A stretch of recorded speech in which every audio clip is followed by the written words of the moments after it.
أعوذ بالله من الشيطان الرجيم. Ulama menjelaskan arti ampunan Allah adalah tirai yang menutup dosa-dosa. Jadi kalau diampuni sama Allah itu dosanya disembunyikan oleh Allah Subhanahu wa ta'ala, dosanya dihapus oleh Allah Subhanahu wa ta'ala, dosanya dihilangkan oleh Allah Subhanahu wa ta'ala. Itu adalah ampunan dari Allah Subhanahu wa ta'ala. Karena itu sahabatku dimanapun antum berada, khususnya kawan-kawan di Masjid Raya Bintaro Jaya, arti ampunan salah satunya kalau kita maksiat kemudian kok aib kita tertutup, itu tanda-tanda diampuni insyaallah.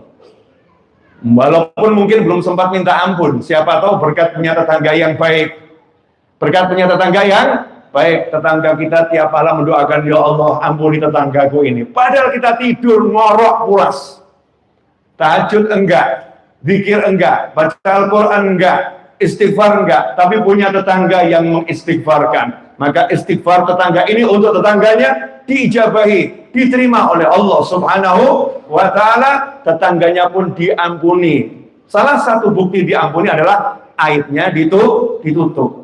Karena itu Allah sangat marah kepada seseorang yang bermaksiat di malam hari, sudah ditutup sama Allah ta'ala aibnya, nggak ada orang yang tahu, artinya Allah mengampuninya insya Allah. Ternyata besok paginya dia pamer pada teman-temannya, pamer pada kawan-kawannya, semalam saya begini, semalam saya begini, semalam saya begini. Maka yang menyebabkan ampunan itu hilang adalah karena ulahnya sendiri membongkar aibnya, membongkar maksiatnya. Karena itu seburuk apapun kita, berusahalah untuk menyerah rasa malu pada Allah dengan menyembunyikan maksiat-maksiat kita, bukan karena apa-apa, agar diampuni oleh Allah Subhanahu wa ta'ala. Tentunya dengan kesadaran, kalau kita berhadapan dengan orang lain, kalau kamu tahu maksiatku, pasti kamu nyingkir. Aku sebetulnya orang buruk, tapi aku nggak boleh bongkar aibku kepada siapapun. Aku nggak akan sombongkan diriku di hadapanmu, cukup aku mengenal keburukanku. Mudah-mudahan dengan cara seperti ini, Allah Ta'ala mengampuniku. Itu yang nomor satu. Arti ampunan adalah aibnya ditutup. Makanya ketika ada seseorang aibnya sudah ditutup, dan dia berusaha menutup, dan sudah ditutup oleh Allah Subhanahu wa ta'ala, kok ada orang yang membongkar-bongkar aib orang lain, maka Allah marah, maka Allah murka. Karena itu barang siapa membongkar aib orang lain, ancaman dari Allah Ta'ala, saya akan bongkar aibmu. Bu, boleh nanya Bu? Yang begini enaknya nanyanya sama ibu-ibu. Ibu suka enggak bongkar aib suami? Contoh, mungkin suaminya punya handphone, mungkin di handphonenya banyak aib, mungkin di handphonenya banyak chat, ya banyak chat, dan sebaliknya bapak-bapak, pernah enggak bongkar handphonenya istri? Belum, mudah-mudahan enggak. Cari aib. Mungkin di handphonenya istri banyak chat, naudzubillah min dzalik, yang diharamkan oleh Allah Subhanahu wa ta'ala. Mungkin di handphone pasangan kita ada video-video yang diharamkan oleh Allah Subhanahu wa ta'ala. Mungkin ada gambar-gambar yang diharamkan oleh Allah Subhanahu wa ta'ala. Jangan sekali-kali kita mencari-cari kesalahan saudara kita. Jangan sekali-kali kita berusaha meneliti apa yang dia lihat, apa yang dia baca, siapa yang chatting dengan dia, membongkar aibnya. Kalau ini kita lakukan, mungkin kita cuma membongkar sebagian aib dari saudara kita, karena kita yang berusaha, kemampuan kita terbatas. Tapi ancaman dari Allah Ta'ala, siapa bongkar aib saudaranya, aku akan bongkar aibnya. Nah, kalau Allah yang bongkar, kira-kira hancur atau nggak hancur? Yang bongkar Allah loh ya. Kalau udah Allah yang bongkar, itu akan terurai sendiri, akan terbuka sendiri, dengan cara-cara Allah yang nggak bisa dihalangi oleh siapapun. Karena itu kalau kita pengen betul-betul terampuni, artinya nggak terbongkar aib kita, jangan juga membongkar aib orang lain. Tutup mata, doakan. Kalau bisa nasihatin, tapi nasihat pakai ilmu. Kalau salah ilmu nggak nasihat, jadinya pertengkaran nanti, jadinya permusuhan. Bahkan bisa timbul maksiat yang lebih besar, bisa putus silaturahim, bisa jadi anak yang durhaka, naudzubillah min dzalik. Karena itu urusan nasihat menasihati serahkan pada ahlinya. Gak sembarangan orang boleh memberikan nasihat kepada orang lain. Betul, kita disuruh mengajak semua orang ke jalan kebaikan, tapi ingat, semua ada caranya. Semua harus belajar ilmunya. Contoh, Bu, anak ibu nggak sholat, kemudian datang tetangga ke rumah ibu marah-marah. Nak, kamu kalau nggak sholat neraka. Sholat ini hukumnya fardhu ain bagi orang yang udah balik. Kalau sampai nggak kamu tinggalkan, ini urusannya rukun Islam ini. Kalau kamu tinggalkan, kamu abaikan, bahaya nih. Kalau sengaja kamu nggak mau sholat, betul-betul nggak mau sholat karena nggak suka sholat, kamu murtad dari agamanya Allah Ta'ala. Kalau karena kamu males, dosanya besarnya luar biasa. Mohon maaf, itu tetangga. Yang dibegitukan anak kita. Kira-kira ibu atau siapa dia? Yang mana? Jujur, Bu. Kok pada abstain kenapa ini? Bapak kira-kira gimana, Pak? Kalau anak kita dibegitukan, kira-kira kita tersinggung atau nggak tersinggung? Wajar kalau tersinggung. Wajar kalau tersinggung. Karena apa? Melanggar norma akhlak, melanggar tata kesopanan, melanggar adab. Contoh misalnya, saya tingkatin deh. Mungkin kalau namanya anak, mungkin ya Bapak kurang tergerak. Kalau istrimu nggak pakai jilbab, naudzubillah min dzalik. Tiba-tiba datang Habib Novel ke rumahmu. Mbak, sorry, neraka kamu. Kamu suaminya. Neraka loh, model seperti kamu ini kalau nggak tobat neraka. Saya mau nanya, kira-kira Anda sebagai suami cinta sama saya atau sebel? Jujur atau jujur? Cinta atau sebel? Udah yang baca contoh saya aja itu. Cinta atau sebel? Sebel, mentang-mentang ustadz, pakai kopiah putih, datang ke rumah orang, nggak sopan, maki-maki istri orang, kurang ajar kamu. Di hati. Mungkin karena ketenaran nama saya, nama besar saya, agak, Masya Allah Ustadz, makasih Ustadz. Tapi besoknya update status, Ustadz kurang ajar. Gak dijelaskan siapa namanya, sampai temennya nanya, siapa itu, siapa itu, siapa itu. Akhirnya timbul permusuhan. Yang tadinya orang suka cari ilmu, jadi benci ilmu. Karena yang menyampaikan ilmu gak ngerti caranya nasehatin. Jadi nasehatin itu iya, tapi pakai ilmu. Makanya ud'u ilallah, ud'u ya, seluruh manusia ke jalan Allah. Tapi pakai basirah. Biiznillah. Nabi kita Muhammad SAW itu da'iyan ilallah biiznih. Da'i yang menyuruh ke jalan Allah biiznih. Dengan izin dari Allah Subhanahu wa ta'ala. Gak semua diangkat jadi Rasul. Gak semua diangkat jadi Nabi. Dipilih sama Allah Ta'ala, Nabi gak diperintahkan ngajak kaumnya, cukup untuk dirimu sendiri. Rasul baru diperintahkan ajak kaummu. Semua dikasih batasan oleh Allah Ta'ala, dikasih rambu-rambu oleh Allah Subhanahu wa Ta'ala. Makanya kalau kita nggak pengen aib kita dibongkar, jangan bongkar aib orang lain. Apalagi kalau seperti yang sering saya sampaikan, lakanya seperti ahli zikir. Ketemu sama temannya langsung, astagfirullah, inna lillahi wa inna ilaihi raji'un. Allahu akbar. Ada apa? Allahu akbar. La ilaha illallah, astagfirullah. Lu ada apa? Saya takut ngomongnya. Parah sekali. Parah. Luar biasa. Ada apa? Astagfirullah. Saya mau nanya, ini kira-kira agak lebih enggak kira-kira ini? Mungkin agak lebih sikapnya ya. Ditanya sama temennya, kenapa? Itu tetangga kita itu kelihatannya ke masjid 5 waktu, tapi astagfirullah. Saya mau nanya, ini yang model begini namanya apa ini? Satu, ghibah, menggunjing saudaranya atas kemaksiatan yang dia lakukan, itu namanya ghibah. Kalau menggunjing saudaranya atas perbuatan yang tidak dia lakukan, itu namanya fitnah. Kadang-kadang kita ngomong, lu memang orangnya begitu. Ya memang begitu. Kalau begitu kamu omongkan itu namanya ghibah. Kalau nggak begitu kamu ngomong begitu namanya fitnah. Jadi dua-duanya nggak ada yang benar. Dua-duanya nggak ada yang benar. Sekarang lebih lagi ghibah, fitnah, mungkin juga campur fitnah, tapi kedoknya istighfar. Astagfirullah. Astagfirullah. Sama ngelus dada. Sedih saya. Hancur hati saya. Kenapa? Tetangga kita itu. Astagfirullah. Kemarin saya lihat. Kemarin saya lihat dia boncengan sama lelaki lain. Astagfirullah. Kira-kira oknum-oknum model begini bisa terjadi nggak? Bisa atau nggak bisa? Mungkin kita pernah jadi pelakunya.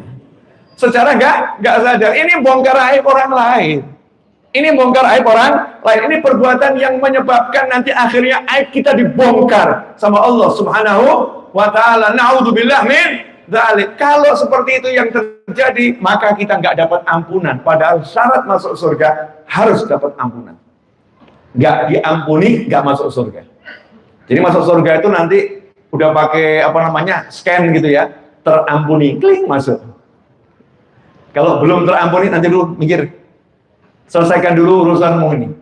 Ya mungkin ada urusan sama orang, atau mungkin harus mampir ke neraka dulu, biar selesai. Na'udzubillah min dzalik. Kalau udah selesai diampuni, baru masuk surganya Allah Subhanahu wa Ta'ala. Karena itu malam Sabtu di Majelis Ar-Raudhah Solo, Habib Hasan bin Ismail Al-Muhdar memberikan penjelasan kepada saya di hadapan khalayak ramai. Beliau mengatakan, karena kalau nggak diampuni, itu nggak masuk surga, maka sekecil apapun dosa itu bahaya. Betul ya? Sekecil apapun bahaya kalau tidak diampuni. Karena kalau ada satu dosa sekecil apapun tidak diampuni, kita nggak akan masuk surganya Allah Subhanahu wa Ta'ala. Maka orang yang cerdas, orang yang suka menghitung dosanya sendiri, kemudian minta ampun. Ya Allah itu astagfirullah, ya Allah itu astagfirullah. Menghitung dan meneliti dosanya sendiri, kemudian minta ampun. Bukan orang yang sibuk menghitung dosanya orang lain. Sibuk menghitung dosanya orang lain. Bulan. Kita nggak akan ditanya dosanya orang lain, enggak. Kita akan ditanya bagaimana dosamu, masih ada enggak? Karena itu ikhwani rahimakumullah, yang paling penting buat kita sekarang sebelum masuknya bulan suci Ramadan, yang mana Ramadan adalah jannah. Ramadan itu surga. Ramadan itu nikmat. Kalau kita pengen merasakan Lailatul Qadar, kalau kita pengen merasakan yang namanya nikmatnya sholat, kalau kita pengen merasakan nikmatnya baca Al-Quran, seorang ulama sampai tidak berani banyak-banyak baca Al-Quran di siang hari di bulan suci Ramadan. Ketika ditanya, kenapa kamu tidak berani baca Al-Quran banyak-banyak siang hari Ramadan, tapi bacanya malam hari? Beliau mengatakan, saya nggak tahu puasa saya batal atau tidak kalau saya baca Al-Quran di siang hari. Karena setiap kali saya baca Al-Quran di Ramadan, di lidah saya ada rasa manis yang lebih nikmat dari madu, dan itu ikut tertelan kepada oleh saya. Batal nggak puasa saya? Padahal itu manis karena merasakan nikmatnya baca Al-Quran. Ikhwani rahimakumullah, orang-orang yang mulia menikmati Ramadan. Tapi anehnya kita Ramadan, kenapa justru masjid-masjid yang harusnya ramai dengan orang berdiri tegak sholat, duduk baca Al-Quran, sebagian tempat terisi oleh oknum-oknum menjulurkan kaki dan merebahkan tubuh dan kemudian tidur, saudara-saudara. Kira-kira itu fenomena yang ada atau nggak ada? Ada atau nggak ada? Dan kita pernah jadi pelakunya. Dan kita pernah jadi pelakunya. Lagi-lagi dalilnya naumus shaim, ibadah. Tidurnya orang yang puasa adalah ibadah. Jadi tempat ibadah terbaik untuk tidur adalah masjid. Bagaimana tidurnya orang yang berpuasa ibadah, tempat ibadah yang terbaik adalah masjid, maka orang berpuasa kalau Ramadan cari masjid untuk ngeri, saudara-saudara. Apa memang begitu ajaran Nabi Muhammad SAW? Kan nggak begitu ya, nggak seperti itu. Nanti kita akan bahas. Ini baru mukadimah, belum ceramah. Oh, yang judulnya kan mengejar ampunan. Saya baru nunjukkan pentingnya ini loh, ampunan ya. Kemudian salah satu yang menyebabkan kita terhapus dari ampunan kita hilang, kalau aib kita dibongkar sama Allah Subhanahu wa Ta'ala. Nah, aib ini dibongkar karena apa? Karena kita bongkar aib orang lain. Jadi kalau kita nggak pengen aib kita dibongkar, jangan suka bongkar aib orang lain. Hei suami, jangan bongkar-bongkar handphone istri. Hei istri, jangan bongkar-bongkar handphone suami. Wa ma 'alaika illal bala. Tugasmu hanya ngasih tahu, hati-hati lo, haram, nggak boleh, haram, nggak boleh. Selesai. Ajarkan mana yang halal, mana yang haram. Selebihnya urusannya dengan Allah Subhanahu wa Ta'ala. Jangan coba-coba cari kesalahan orang lain, karena Allah paling nggak suka dengan seseorang yang suka mencari kesalahan orang lain. Sebab yang maha meneliti hanya Allah, maka jangan suka meneliti aib orang lain. Clear semuanya? Alhamdulillah. Sahabatku dimanapun antum berada, 20 menit kurang 10 detik. Ya, kita kan punya waktu kurang lebih 45 menit sampai adzan Isya. Masih ada 25 menit. Insya Allah cukup ini untuk mengejar ampunan. Insya Allah cukup untuk mengejar ampunan. Insya Allah barokah. Saya mau nanya, kira-kira ada enggak perintah mengejar ampunan? Banyak. Yang di Al-Quran yang jelas, wasari'u ila maghfiratin min rabbikum wa jannatin 'arduha as-samawati wal ardu 'iddat lil muttaqin. Allah mengatakan, wasari'u, hei kalian, segera berlomba-lomba. Bukan cuma berlomba-lomba, segera kejar-kejaran. Saya mau nanya, kalau ada lomba lari itu berarti harus sama atau harus menang? Harus menang, wasari'u kok ya, cepet-cepetan. Balap motor, balap mobil, balap kuda, lomba lari, balap-balapan, itu harus saling kejar. Makanya orang yang beriman dalam sifatnya mengejar ampunannya Allah Ta'ala, saling berlomba. Aku akan kalahkan kamu, nggak bisa, aku akan kalahkan kamu. Tapi dengan happy, bukan dengan ujub, bukan dengan sombong, bukan dengan merendahkan, tapi dengan senang. Aku udah segini, kamu seberapa? Aku menang loh ya. Ayo, dikejar sama temannya. Ada perlombaan dalam kebaikan. Fastabiqul khairat, itu diperintahkan. Maka bedakan antara kita berlomba sama kita sombong, sama kita ujub, sama kita merendahkan orang lain. Berlomba-lomba harus. Berlomba-lomba itu baik. Berlomba-lomba itulah yang diperintahkan oleh Allah Subhanahu wa Ta'ala. Berlomba-lomba apa? Sari'u ila maghfiratin min rabbikum. Mengambil ampunannya Allah. Wa jannah. Kemudian mengambil surganya Allah. Berdasarkan ayat itu ulama mengatakan ampunannya dulu baru surganya. Ampunannya dulu baru surganya. Allah nggak suruh ambil surganya baru ampunannya. Ambil ampunannya, otomatis kamu akan dapat surganya. Bagaimana caranya mendapatkan ampunan tersebut? Nomor satu diantaranya, alladzina yunfikuna fis sarra'i wad-dharra. Itu nomor satu. Bukan cuma fisarra loh ya. Fisarra wad-dharra, satu pasang gitu. Satu paket. Orang yang suka berbagi.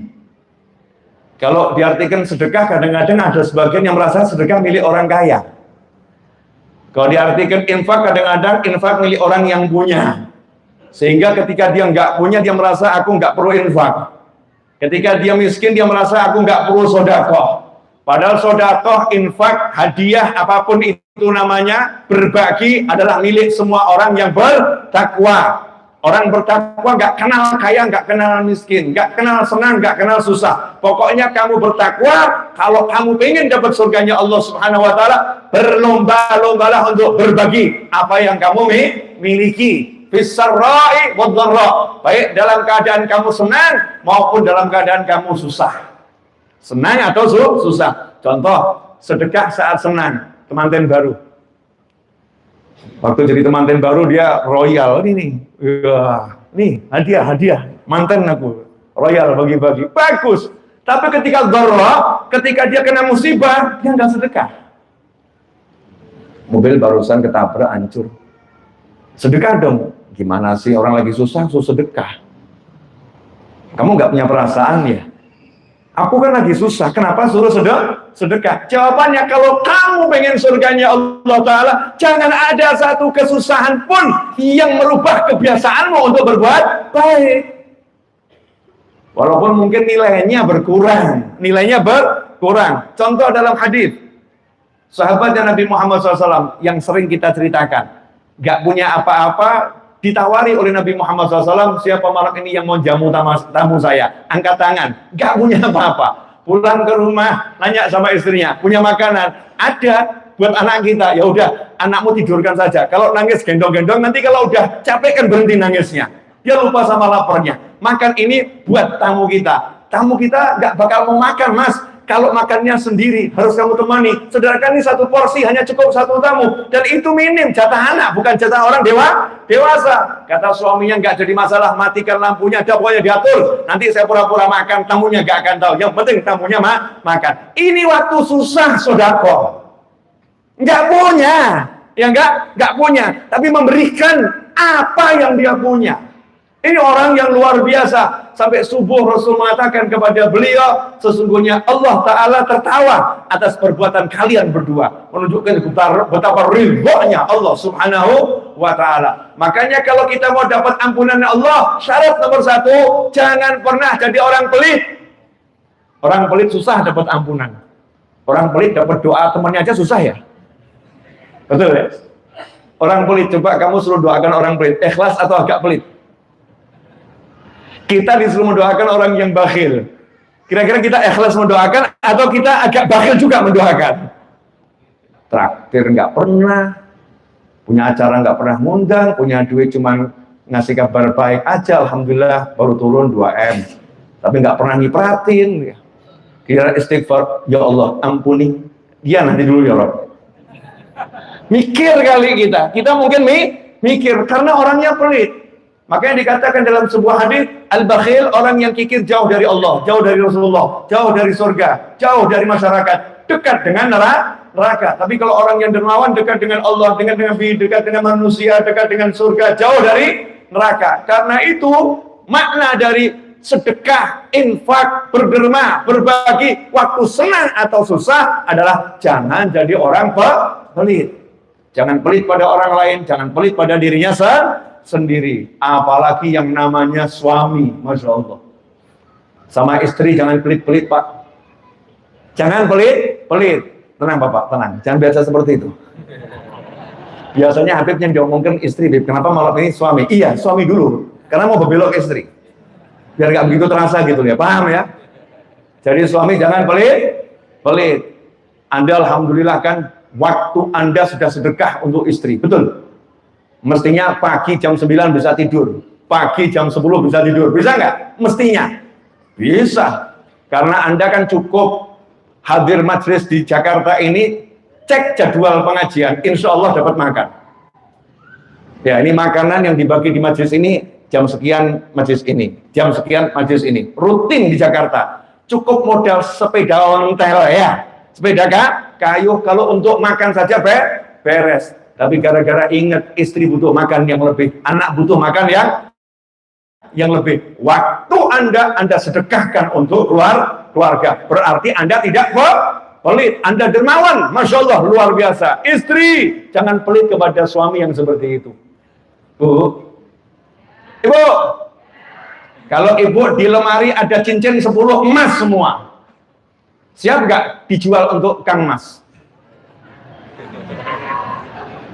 Saat Kang Mas butuh loh ya, Kang Mas butuh. Siap? Yakin Bu? Didengar loh Bu? Kang Masnya butuh. Dek, tolong cincin-cincinnya dijual dulu ya Dek. Karena hari ini ada kebutuhan besar untuk anak, untuk macam-macam bayar utang. Tapi gaji belum turun. Insya Allah nanti kalau ada rezeki aku belikan lagi. Dengan merendah suami minta, istrinya jawab, kapan nono rezeki kapan? Oh ini cincin saja hasil aku nabung 40 tahun nikah sama kamu, nggak ada satupun yang kamu belikan. Udah jangan ngimpi Mas, jangan jual-jual. Udah ini simpananku nih buat masa depan. Masya Allah, kalimatnya buat masa depan. Ini kesalahan fatal. Disimpan buat masa depan. Berarti untuk ahli waris. Betul Bu? Kalau cincin disimpan buat masa depan, sementara ibu tambah umur. Berarti masa depannya di mana? Bu, masa depannya di mana? Cincin emas itu disimpan, nilainya mungkin nambah, mungkin kurang, betul? Tapi kalau cincin emas itu kemudian diuangkan, digunakan untuk menyenangkan orang tua, digunakan untuk menyenangkan paman, digunakan untuk menyenangkan bibi, digunakan untuk menyenangkan tetangga, digunakan untuk menyenangkan anak di jalan Allah Subhanahu wa Ta'ala, saat itu langsung saldonya pindah, klik saldo akhirat, jalan terus. Berarti yang masa depan yang mana? Yang dibagi ini. Karena itu orang pelit susah dapat ampunan. Orang pelit susah dapat ampunan. Orang yang dermawan, apa kata Allah Ta'ala? Orangnya nyah-nyah. Mas ini oke, Mas ini oke. Mau suami seperti ini kan seneng ya Bu ya? Mas ini barusan, oh iya gitu. Mas ini oke, oh iya. Tetangganya, Pak ini ambil saja ini. Pak butuh motor, udah bawa aja dah. Nanti saya bilang lagi, Masya Allah. Saya mau nanya ini, kalau tetangga macam begini didoakan panjang umur atau cepat mati? Panjang umur, murah rezeki, betul ya? Upayanya luar biasa, pokoknya mudah dia, kasih. Rupanya orang yang dermawan ini di jalan ketemu perempuan cantik jelita, matanya melotot, Masya Allah. Keliru juga ini ya, zikir dengan maksiat tadi ya. Cantik, gile bener, dilihat terus. Dosa atau enggak dosa ini? Dosa. Terus kamu mau ngomong begini, kelihatannya dermawan, ternyata mata lihat perempuan melotot juga. Dijawab sama malaikat, jangan sok kamu, sama-sama melotot beda kelas bro. Kamu melotot gak punya amal buat menghapus, dia melotot banyak amal untuk menghapus. Apa kata Allah Ta'ala dalam hadits qudsi? Allah mengatakan, hati-hati kamu terhadap kesalahannya orang yang dermawan, karena kalau dia terpleset, aku Allah yang membangunkannya dengan tanganku sendiri. Jadi orang dermawan itu karena dapat banyak doanya orang, itu tonggolnya mendungan, Allahumma ya Allah ampuni dia ya Allah, sampai nangis mungkin tetangganya karena ditolong, sementara yang didoakan lagi ketawa-ketawa. Tapi yang mendoakan nangis gak ada yang paham. Allahumma ya Allah, oleh Allah Ta'ala akhirnya dibangkitkan dia dari kesalahannya, disadarkan oleh Allah Subhanahu wa Ta'ala. Kadang dicarikan jalan yang aneh. Boleh contohnya, orang dermawan habis melotot lihat perempuan cantik, haram, maksiat, jangan ditiru. Ini maksiat. Cuman saya mau menunjukkan bedanya loh ya. Maksiatnya orang yang punya amal sama maksiatnya orang yang nggak punya amal. Maksiatnya orang yang dicinta sama Allah sama maksiatnya orang yang belum dapat cintanya Allah Subhanahu wa Ta'ala. Sama-sama maksiat. Cuman kalau yang dicinta itu beda. Dia lagi maksiat, melotot, lihat yang haram, dosa. Tiba-tiba temennya datang, Mas, ya, kakak saya masuk rumah sakit. Kakak saya masuk rumah sakit, mau dioperasi. Kalau nggak dibayar DP-nya 50 juta, maka nggak akan dioperasi. Boleh nggak aku pinjam dulu? 50 juta? Iya. Total biaya berapa? 500 juta. Nomor rekening sini. Oh iya, kaya. Dermawan. Dermawan itu adalah nama saya. Naufal artinya pria yang dermawan. Memang betul begitu adanya. Mudah-mudahan bisa dermawan betul. Amin. Nah, langsung transfer 600 juta. Loh, saya mau pinjam 50 juta. Nggak usah, itu 600 juta hadiah. Kan biaya cuma 500 juta. Iya, kalau lebih-lebih nanti kurang-kurang biar ada persiapan. Udah ambil saja. Kira-kira nih temennya senang atau nggak senang? Senang. Nangis, keluarganya senang, pahalanya luar biasa, ikhlas karena Allah Ta'ala.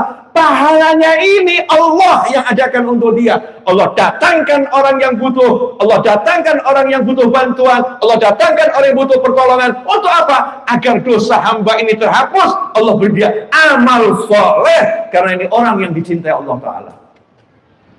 Sementara kita, naudzubillah min dzalik, ini maksiat jalan, begitu ada yang ngajak istighfar, udah banyak istighfar saya, jalan. Na'udzubillah min dzalik. Ikhwani rahimakumullah. Fis sarra'i wad dharra. Jadi kalau mau dapat ampunannya Allah Ta'ala, yaitu berbagi dikala senang maupun susah, dikala punya maupun tidak punya, dikala lapang maupun sempit. Semua benar. Semua makna itu benar. Begitulah penafsiran ahli tafsir. Kemudian wal kadhiminal ghaidh. Ini bab yang paling asyik, menahan marah. Insya Allah ibu-ibu sering praktek ya Bu. Menahan marah, mungkin marah sama temen, mungkin marah sama tetangga, mungkin marah sama siapa? Suami. Ya, kenapa marah sama suami? Ya udah dimasakkan, capek-capek, seminggu ya, sepekan dimasakkan, nggak ada ucapan terima kasih, sampai di rumah muji-muji masakan istrinya orang lain. Kira-kira sebel nggak Bu? Jujur Bu, sebel nggak Bu? Nah, boleh nggak Ibu marah? Boleh katanya. Boleh, berhak gitu ya marah, asal nggak melampaui. Ya kan, nggak melampaui, marah dalam batasannya. Punya kemampuan buat marah karena lidahnya ibu ini, oknum ibu ini lidahnya, Masya Allah. Suaminya mengatakan, lombok yang paling pedes kalah, Mbak. Masya Allah, Ustaz, lombok yang paling pedes kalah sama istri saya. Curhatan seseorang yang punya oknum istri. Yang lidahnya luar biasa. Dasar suami, gak pernah perhatian sama istri. Dasar suami. Dasar itu sampai banyak itu. Kalau ditaruh itu udah jadi bangunan ya. Banyak dasarnya. Jadi bangunan. Masya Allah. Tapi istri ini ingat pengajian malam Selasa 20 Maret di MRBJ, mendengar lewat live streaming di rumah, mau marah, ingat siapa yang menahan amarah diampuni sama Allah Ta'ala. Weling, oh iya kemarin saya chatting banyak dosa nih sama suami ini. Oh ini kemarin saya ini banyak dosa sama suami. Oh kemarin saya banyak dosa, lirik-lirik, ada novel tak lirik-lirik, kok ganteng ya. Kok beda sama suami saya ya. Haram itu gak boleh. Masya Allah, jangan dikira yang gak boleh lihat cuman yang laki, perempuan juga gak boleh lihat dengan syahwat begitu. Haram hukumnya, gak boleh nazar syahwat. Dosaku banyak ini, udah tak tahan amarah biar aku diampuni Allah Ta'ala. Masya Allah, sebetulnya mudah nggak itu? Mudah, apalagi di jalan banyak modal loh untuk dapat ampunan. Lagi kita asik-asik naik motor, diklakson sama klakson nggak jelas itu. Pernah nggak mengalami begitu? Pernah, langsung ingat wal qadhimin al-ghaidh. Kita menepi, monggo, Masya Allah. Lanjut ya, nahan marah. Yang model begitu dapat ampunan, kan asik lah ya. Dapat ampunan, udah kerja mati-matian di kantor, bukan dihargai sama atasan, justru dibilang, kamu tuh memang gak pernah melakukan apa yang saya perintahkan. Umum ini, mendidih, marah, boleh marah, tapi jangan dilampiaskan, tahan, wal qadhiminal ghaidh. Kalau muncul amarah itu tahan, begitu kamu tahan, gak kamu luapkan, Allah mengampunimu. Datang seseorang menghadap Nabi Muhammad SAW, bertanya, ya Rasulullah, apa yang paling keras? Apa yang paling keras di jagat raya ini? Dijawab oleh Nabi Muhammad SAW, ghadabullah, amarahnya Allah. Kalau Allah udah marah, nggak ada tuh yang bisa nahan. Nggak ada yang bisa nanggung. Ghadabullah. Maka sahabat ketakutan, nanya pada Nabi Muhammad SAW, caranya selamat dari marah Allah gimana? Caranya selamat dari marah Allah gimana? Jawaban Nabi SAW sederhana, la taghdab, jangan marah. Kalau kamu nggak marah, Allah juga nggak marah sama kamu. Jadi gambarannya begini ya. Nah, kalau kamu saja hamba bisa nahan marah, masa Allah yang maha perkasa, maha kuasa nggak bisa nahan marah? Kalau Allah nyuruh kita nahan marah, masa Allah nggak akan nahan marah? Maka Allah akan tahan marahnya pada orang-orang yang mampu nahan marahnya. Jadi kalau kita sadar banyak perbuatan yang dimarah sebetulnya sama Allah Subhanahu wa Ta'ala, maka di saat kita itu mampu marah, berhak marah, maka tahan itu menggugurkan dosa-dosa kita. Itu namanya mengejar ampunan. Nah, kadang-kadang istighfar itu tolabul maghfirah, istighfar itu minta ampun. Tapi seringkali yang istighfar ini buat marah orang. Yang istighfar buat marah orang, astagfirullah, naik motor tapi ngelamun ke tengah jalan. Kira-kira buat marah enggak itu? Astagfirullah, saking khusyuknya gitu ya. Terus ke kanan, semakin ke kanan gitu. Kira-kira buat marah orang enggak itu? Membuat marah orang. Jadi istighfarnya bagus, tapi jangan istighfar membuat orang marah. Istighfar betul-betul tolabul maghfirah. Tempatkan di tempatnya. Jangan melamun, apalagi istighfar sambil maksiat. Bukan nggak boleh. Bukan nggak boleh. Lisan bergerak baik itu baik, tapi gimana ya ngomong susah. Astagfirullah, ganteng banget. Masya Allah, duduk di kafe hanya untuk melihat orang-orang ganteng. Astagfirullah, cantiknya. Astagfirullah, pegang tasbih. Astagfirullah. Saya mau nanya, ini kira-kira waras atau sakit ini? Enggak, waras itu. Enggak sakit, waras. Tapi istighfar yang model begini ini gimana gitu ya? Istighfar yang kata Sayyidah Rabi'ah Adawiyah radhiyallahu anha, istighfaruna yahtaj ilal istighfar. Istighfar butuh diistighfari itu. Butuh diistighfari. Apa terus nggak boleh? Nggak ada yang bilang nggak boleh. Lidahmu bergerak istighfar itu bagus, tapi ya eman-eman. Istighfar sekali dosanya miliaran. Tekor minus. Ya minus. Apa terus kemudian nggak usah Gak usah istighfar sekalian, maksiat total gitu. Ya bukan begitu. Lalu dibalik, mending kamu istighfar, mata terpejam. Astagfirullah, astagfirullah. Di kafe, astagfirullah, astagfirullah. Dikasih tahu temannya, cantik loh, astagfirullah, astagfirullah. Bagus. Sama kasusnya, sama-sama di kafe. Yang satu melotot, astagfirullah. Yang satu tundukkan pandangan, astagfirullah. Aromanya harum, astagfirullah, astagfirullah. Ini baru benar. Ini namanya thalabul maghfirah. Wal kadhiminal ghaidh, orang-orang yang bisa nahan amarah. Wal afina 'anil nas, orang-orang yang bisa maafkan orang lain. Maafkan orang ini kok nunggu hari raya nih. Kadang-kadang ini Masya Allah.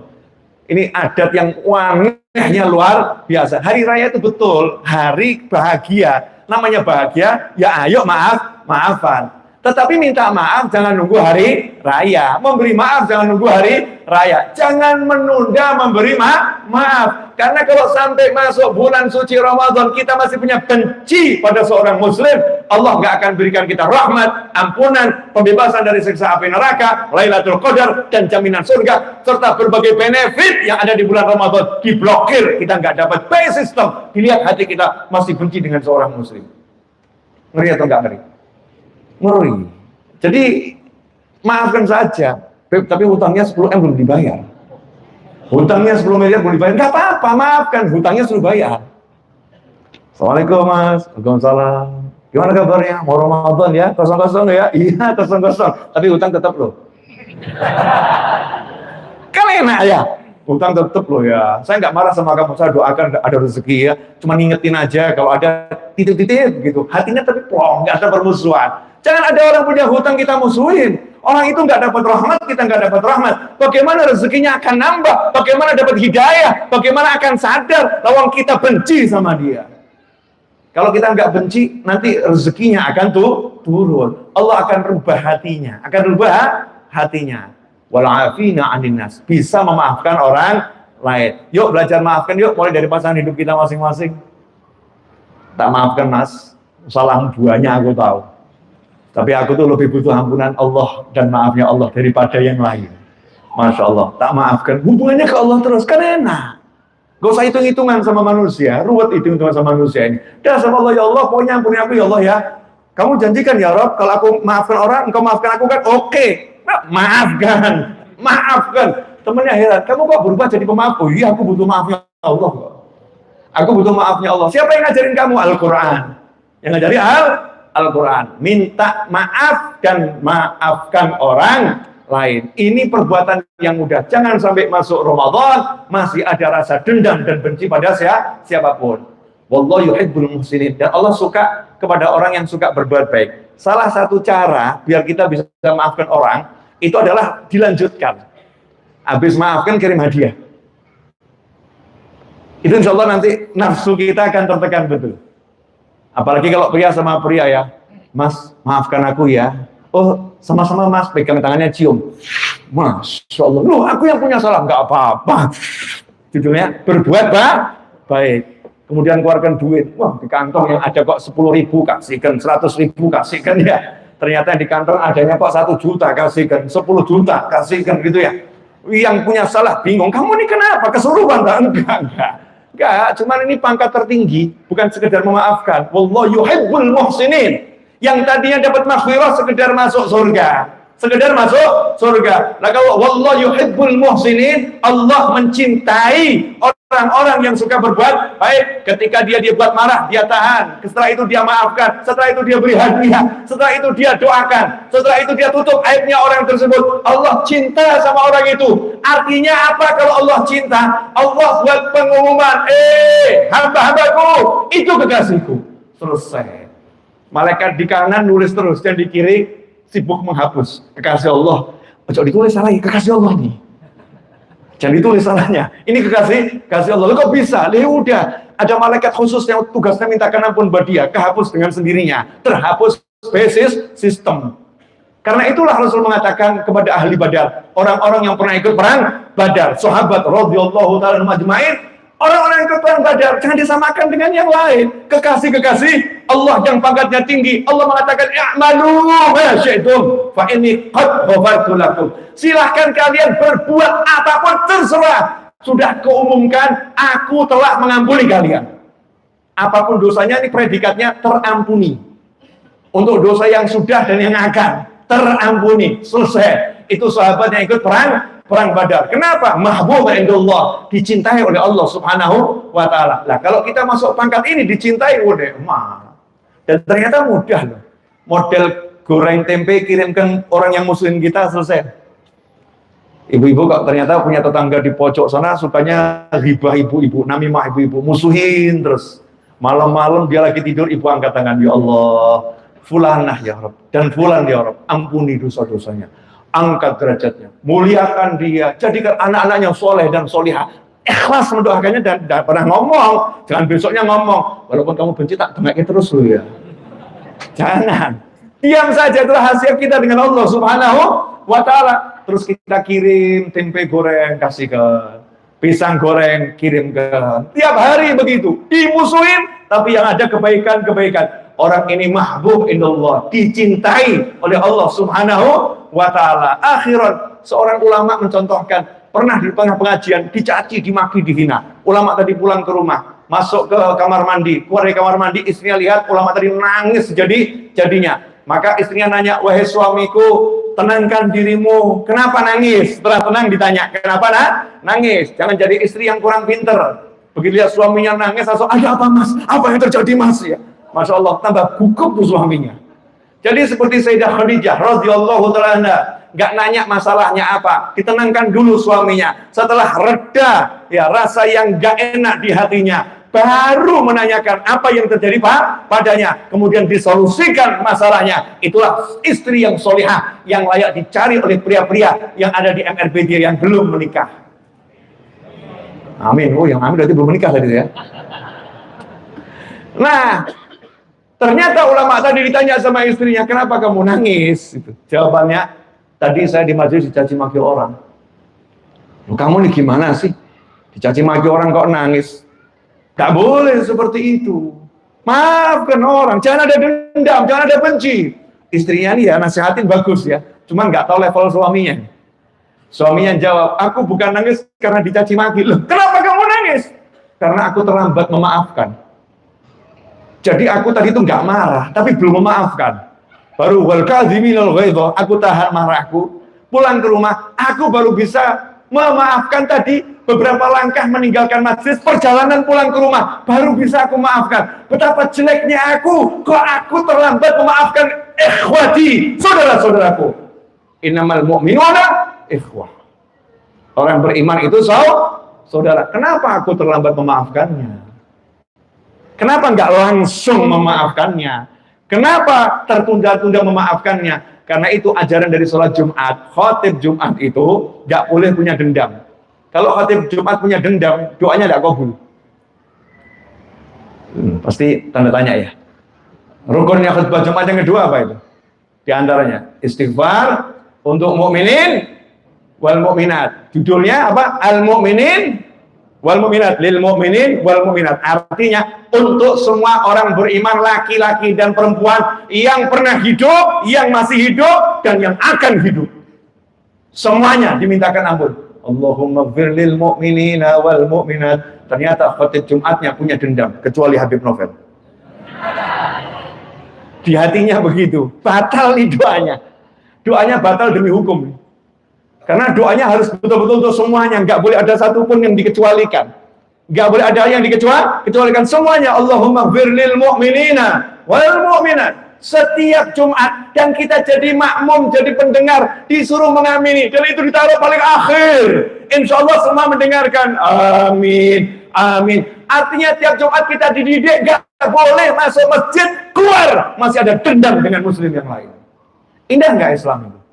Indahnya luar biasa. Ini jadi orang-orang yang dicintai oleh Allah Subhanahu wa ta'ala. Jazakumullah khairan. Alhamdulillah 50 menit kurang 50 detik. Jadi udah usai ya, udah selesai. Untuk amalan Ramadan ya, ini tadi yang saya sampaikan. Ini amalan Ramadan semuanya. Ada orang nanya sama saya, Bib, amalan apa yang terbaik di bulan suci Ramadan? Saya jawab, puasa. Protes yang nanya. Ya memang Ramadan kan puasa. Amalan apa yang terbaik di bulan suci Ramadan? Puasa. Banyak orang-orang yang di Ramadan itu baca Al-Quran, sholat tarawih, ya, tahajud, tapi puasanya enggak.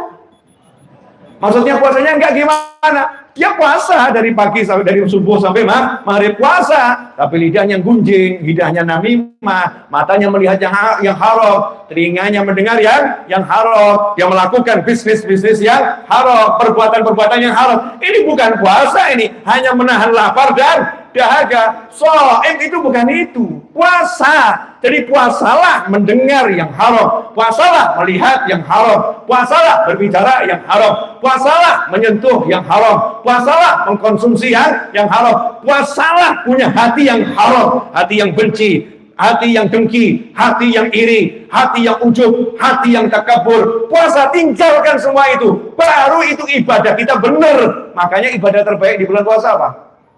Puasa, betul kan? Puasa lidah dari yang haram, otomatis banyak qiraatul Quran. Dari ribah, dari namimah, puasa dia banyak berzikir pada Allah Ta'ala. Salah satu zikirnya Ramadan adalah asyhadu an la ilaha illallah astaghfirullah nas'alukal jannata wa na'udzubika minan nar. 3 kali, kemudian Allahumma innaka afun tuhibbul afwa fa'fu anni atau fa'fu anna. 3 kali, kemudian ditutup ya karim dan lain sebagainya. Mudah-mudahan kita termasuk orang-orang yang dicintai Allah Ta'ala. Allahumma salli wa sallim ala sayyidina Muhammadin wa ala ali sayyidina Muhammad. Allahumma ya awwal al-awwalin wa ya akhir al-akhirin wa ya dhal quwwatil matin wa ya rahim al-masakin wa ya arhamar rahimin. Allahumma lakal hamdu syukra wa lakal mannu fadla wa anta rabbuna haqqan wa nahnu abiduka riqqa wa anta lam tazal lidhalika ahla. Allahumma ya muyassir kulli asir wa ya jabir kulli kasir wa ya sahib kulli farid wa ya mughni kulli faqir wa ya muqawwi kulli dha'if wa ya ma'man kulli khaif. Yassir alaina kulla asir, yassir alaina kulla asir, yassir alaina kulla asir.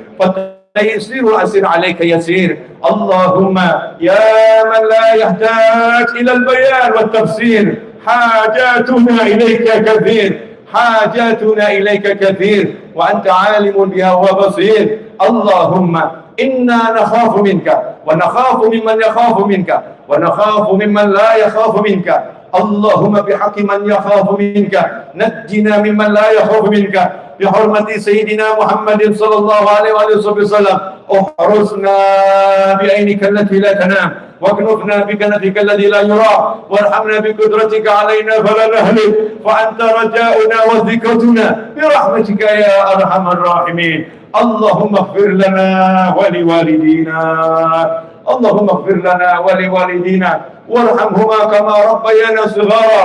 اللهم فارحم والدينا، اللهم فارحم والدينا، اللهم فارحم والدينا، اللهم فارحم والدينا، اللهم فارحم والدينا. ربنا هب لنا من أزواجنا وذرياتنا قرة أعين واجعلنا للمتقين إماما، واجعلنا للمتقين إماما. اللهم اعمر أجسادنا بطاعتك وعمر قلوبنا بمحبتك وعمر أسرارنا بمشاهدتك. اللهم إنا نبات نعمتك فلا تجعلنا حصاد نقمتك. اللهم لا تحرمنا خير ما عندك لشر ما عندنا. اللهم إنا نسألك من كل خير أحاط به علمك في الدنيا والآخرة ونعوذ بك من كل شر أحاط به علمك في الدنيا والآخرة يا مالك الدنيا والآخرة. اللهم بارك لنا في شعبان وبلغنا رمضان. اللهم بارك لنا في شعبان وبلغنا رمضان.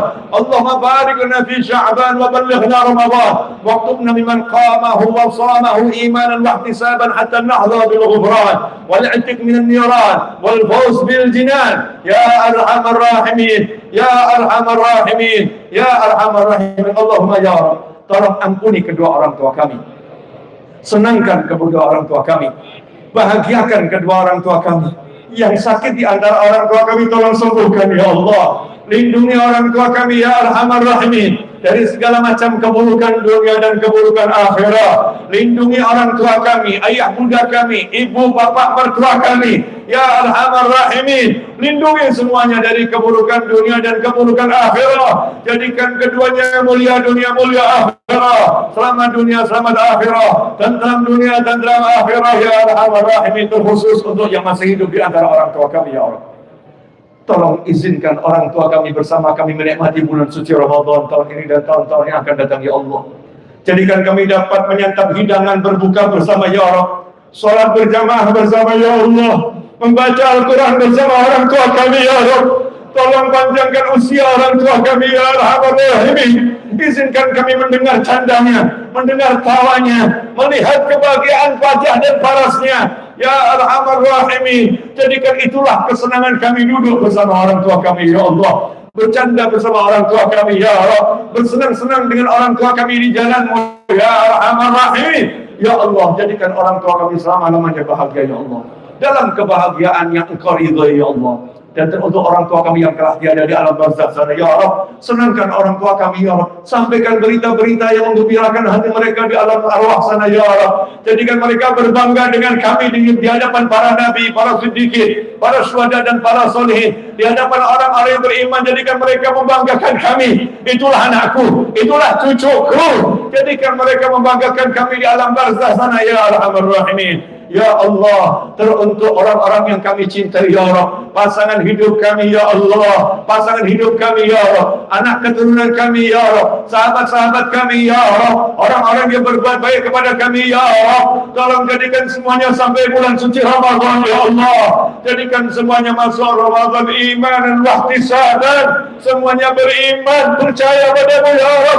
Mengharapkan pahalamu, mengharapkan rahmatmu, mengharapkan ampunanmu, mengharapkan surgamu, berlindung dari nerakamu. Catat semuanya, ya Arhamar Rahimin, minal maqbulin indak, minal mahbubin indak. Orang-orang yang kau terima, orang-orang yang kau cintai, yang kau berikan Lailatul Qadar kepadanya, ya Arhamar Rahimin.